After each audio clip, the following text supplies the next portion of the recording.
Hi, everyone. My name is Jamie Drayton, and I'm the lead retail and financial services consultant at SimilarWeb. And what that means is that I look over trends in the data of what's happening across credit cards, banking, retail, and I work with industry experts to explain these trends, right? We want to see what the growth opportunities are for different players, how you can capitalize on what's going on in your space and what your competitors are doing.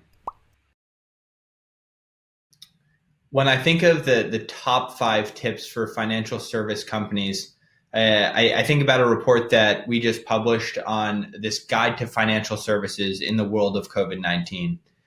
What we're seeing is there are a few major shifts, and financial service companies need to respond in order to stay relevant and keep their customer base. The first is adapting to this increasingly digital world. So, meaning customers aren't going to go in branches nearly as much. Things will happen online. It creates a huge opportunity for neo or digital first banks to capture market share away from the typical players. But responding to this digital need is very, very important.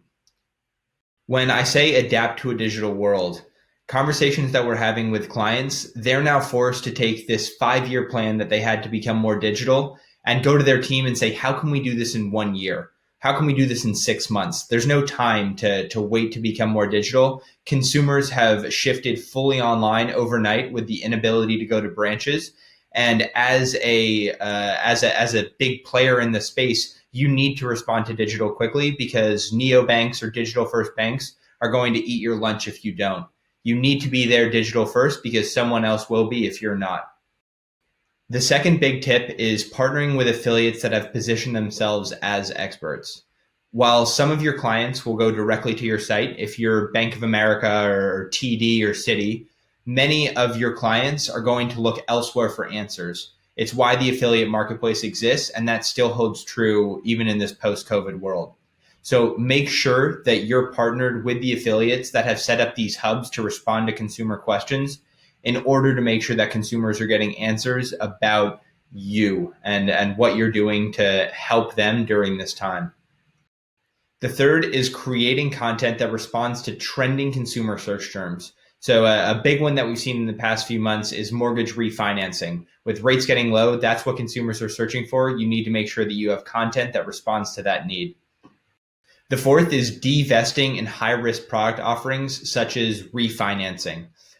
Banks and other players are not investing nearly as much in terms of paid search behind these refinancing keywords because there is more economic uncertainty.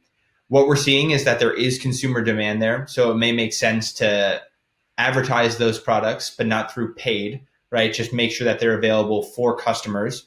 But what we're also seeing is that there's more consumer demand for these safer products like CDs, right? So think about, can we shift some of our spending from these riskier products into these safer products like CDs, because it's a good way to hold on to consumers' money and make sure that everyone's at ease.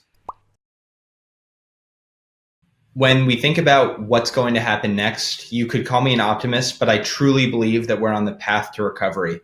I think that we've seen big brands be much more agile than we ever expected, whether it's through manufacturing PPE equipment or simply shifting demand to meet consumers, right? There's this agility from both big and small. And I think, luckily, we're in a place where recovery looks like it's the next step. Like many of you, I think that my work has dramatically changed since COVID-19. On top of getting used to working from home and this new dynamic, I think the questions that we're getting from clients are completely different. Instead of how are we performing this quarter versus last quarter, questions are much more based about what's happening on this daily or weekly level as we continue to adjust to this post-COVID world, and consumer demands continue to shift. Right. So I think answering these questions has been a very interesting process for me of saying, how can I adjust quickly? How can I make sure that our customers have the answers that they're looking for?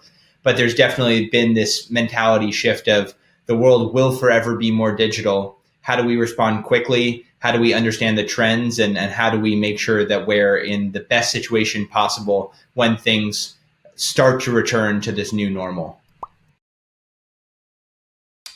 I would say that there are two main features that have really been a game changer, especially for financial services.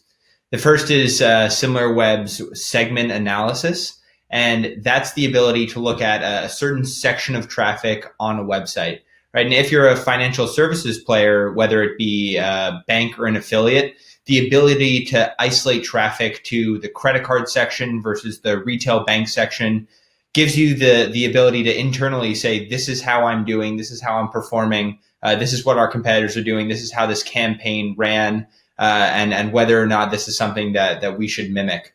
Right. So I think that's been a real game changer across the industry, and I definitely use that feature a lot.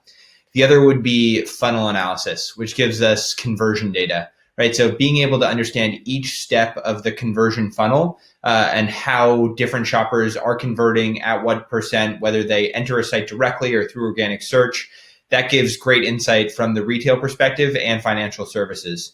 We have it for credit cards in the financial service space, whereas for retail, understanding how Amazon and Walmart are competing against each other, or Nike and Adidas, right? How do you convert? What are your competitors doing to convert on a channel where you're not doing well? What are the opportunities?